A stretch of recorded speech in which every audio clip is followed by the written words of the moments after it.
This episode of the Kind of Funny Gamescast is brought to you by Movement Watches. The company started by two broke college kids that wanted to wear stylish watches but couldn't afford them. So they decided, whatever, we're just going to start our own watch company. It's kind of like us. We're like, you know what? We see all these other people making YouTube videos. We can do it too. So let's start Kind of Funny. Movement watches start at just $95. At a department store, you're looking at hundreds of dollars to get a watch. I remember one time me and Nick Scarpino went to that there Nordstrom's trying to get me a watch. Yeah, let me tell you, it was cool, but it was expensive. Here, Movement Watches, they figured out that by selling online, they're able to cut out the middleman and retail markup, providing the best possible price. Classic design, quality construction, and styled minimalism. We just got a bunch of them. Colin got a black and blue one. Nick got this real sleek one. And Greg got a fancy red and black one to complement his fancy red and black suit.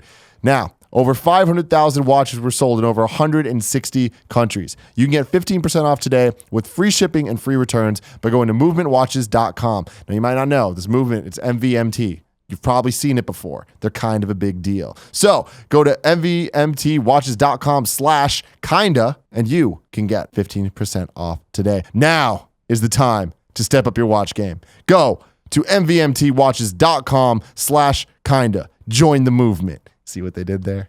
I liked it.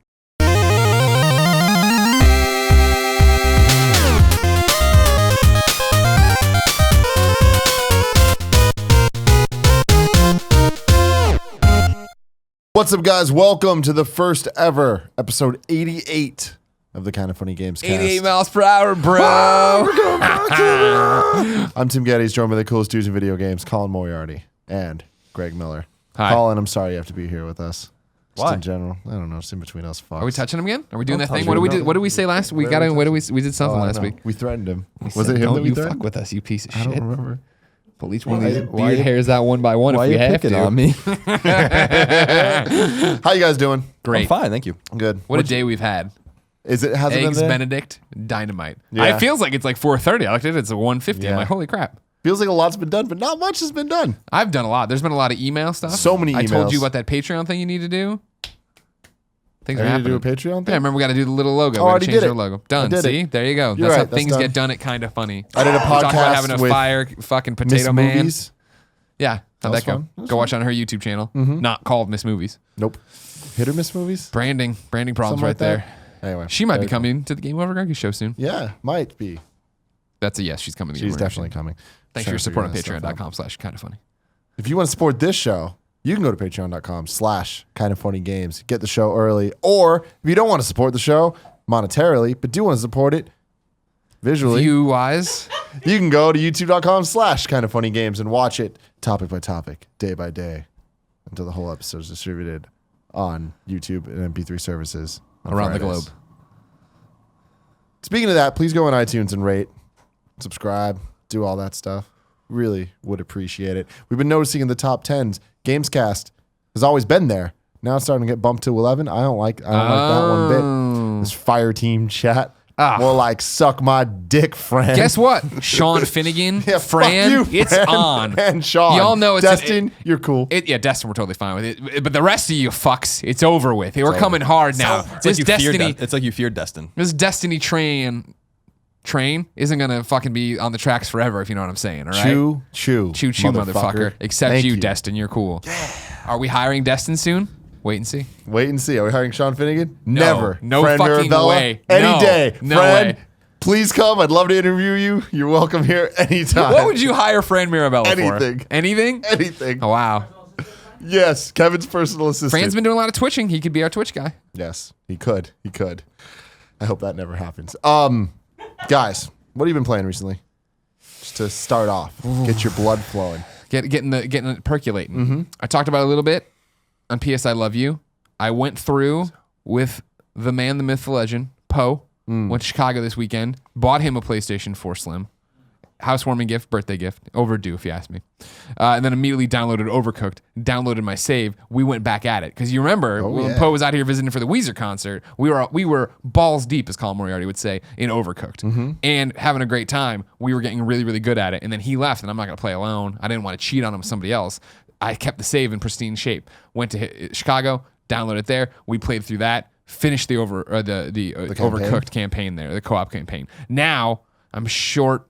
I think I counted out 6 or 8 courses for the perfect 3 stars. Once I get those, which my boy Colin Moriarty has agreed to help me with, once I get those, I get the gold trophy, 100% Overcooked trophies. Damn. That's how you do it, That's Tim how Gettys. you do I'm it. excited. Now, Colin, how confident are you in getting these 3 stars with me? I'm not confident Because at all. you not have even been, confident I'm going to play it with you. you've been held down by someone we'll call Aaron. She's been an anchor on you in terms of how high you could fly in Overcooked. Because The game brings out visceral anger in me. I can imagine, man. It really does. That's why I'm like, we can't play this together. Like it's not fair to her because I'm Yeah. like, I'm like, she's not good. she's having new fun to- with yeah, it. You're and- trying to get these 3 stars. Yeah, like- That's the kind of fire I need under Give me somebody. the fucking onions. But you Yeah, haven't been no. even to the glacier levels yet with the Oh, ice no, skating no. and the I'm not stuff. very- I'm worried I'm not about. very- I'm not very Tell me far how many fish have you fried? What is the fish and chip situation on your None. game? There's no fish and chips. dire fish and chip situation. I haven't gotten that far yet. I know that Because I don't move on until I get 3 stars. And That's that's your the thing. that's your huge blunder. I've done 7 or 8 stages. It That's wasn't but a huge they're blunder all because 3 stars. we needed Poe and I needed to finish the marathon. Yeah. we didn't need to not be trying to get perfect stuck. there. Not to mention, Poe, he's a redhead. Could he But even you- but could he it's- even perfect a stage? I But don't know. it's a classic gaming blunder because you don't move on to the next stage until you're sure, like you're most practiced at the stage you're on at the time. Sure. So if you get 2 stars there, then you should just stay on that stage until you get 3 stars, and you never have to go back to it. Now ever you don't again. understand. You don't understand. That's how it works. I just described your anchor. Poe is my anchor as well. Poe's still playing Assassin's Creed 3 on PS3. This kid is not ready for Overcooked. You know what I mean? He's what I had. At the time, that is the Swiss Army knife I had. So yeah, I used it to cut off my arm. That's what you do in these situations. But here I am. You, in Overcooked talent for sure. You've got a mind for video games.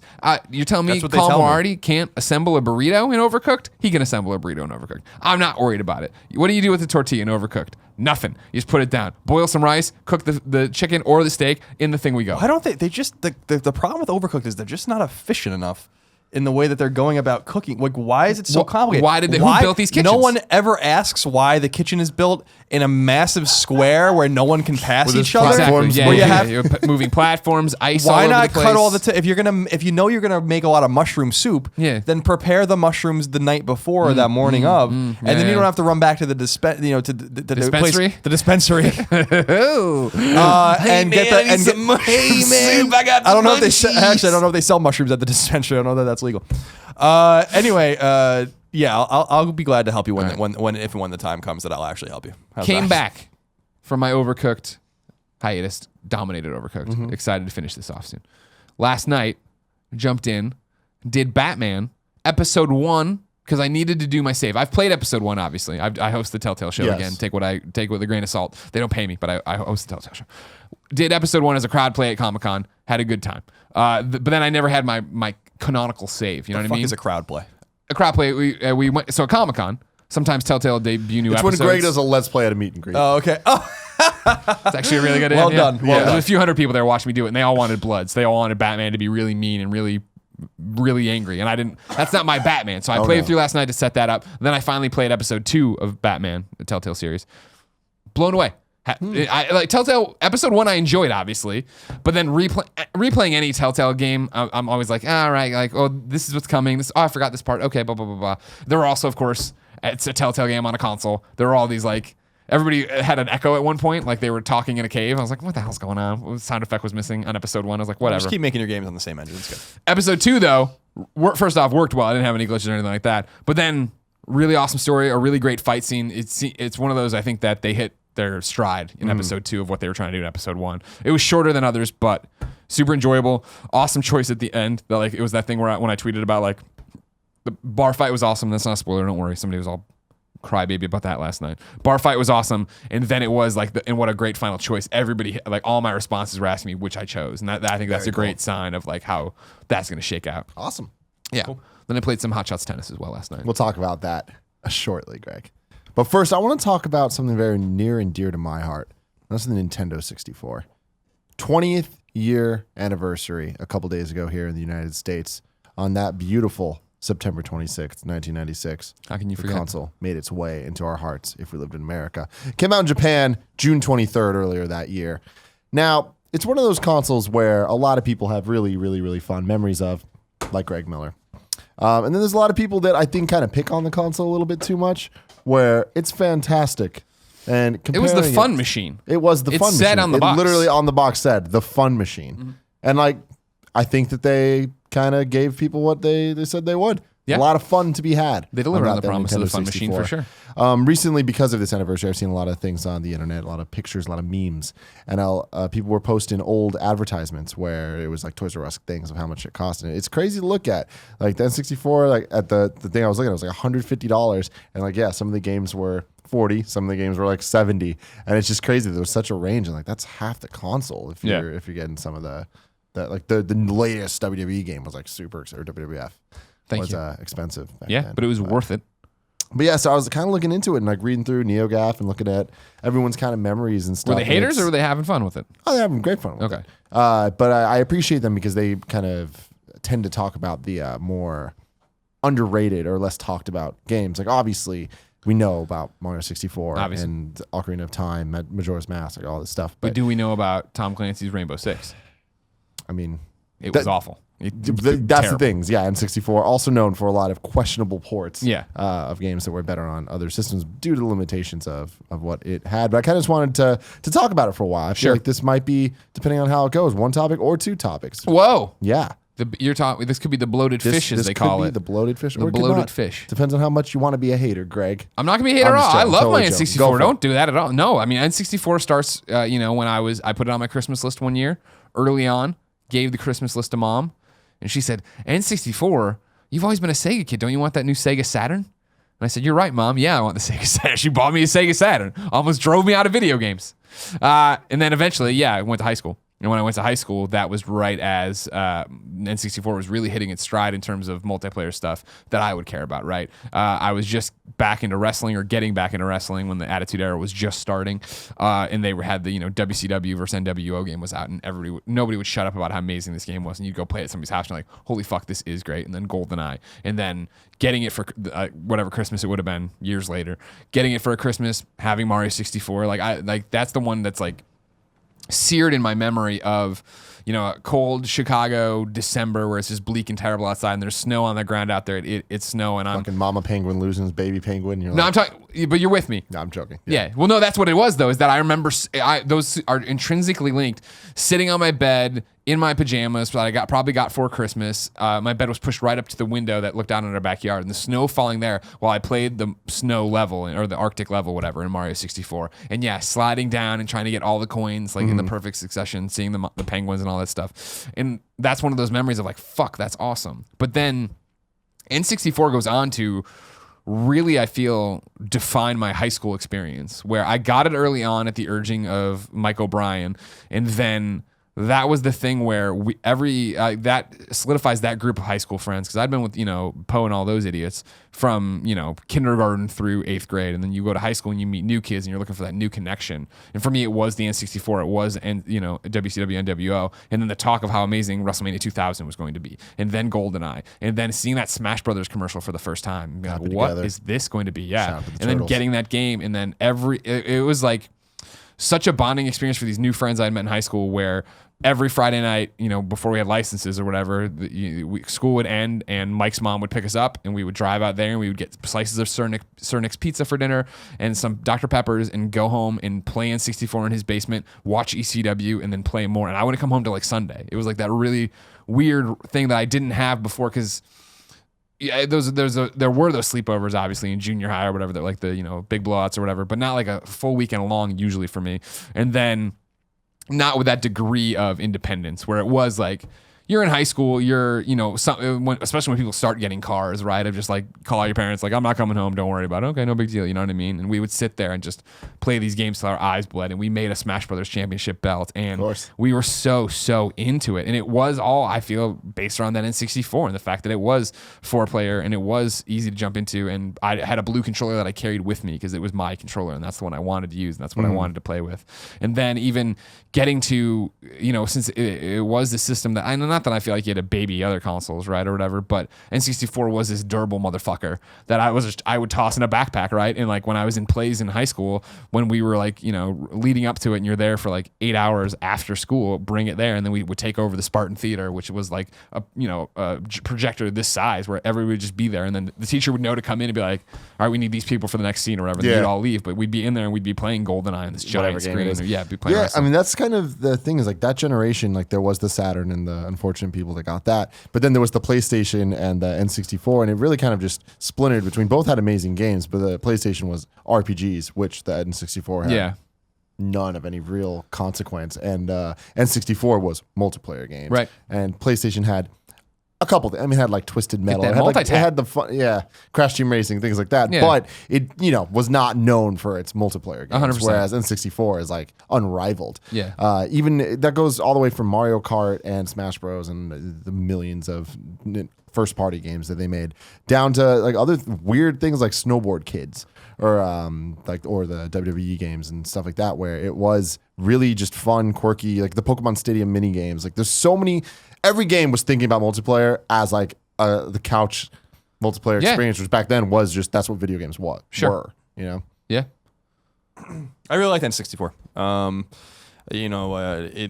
It was hard to live alongside PS1, I think, for it in some ways, and it certainly played second fiddle to PS1 for me and a lot of other people. I mean, it was outsold 3-1 globally, so I mean, it's by PS1, so obviously the N64 lost that battle. But I think that there's a lot of interesting stuff in its genetics that I think are really important to the way we play games now.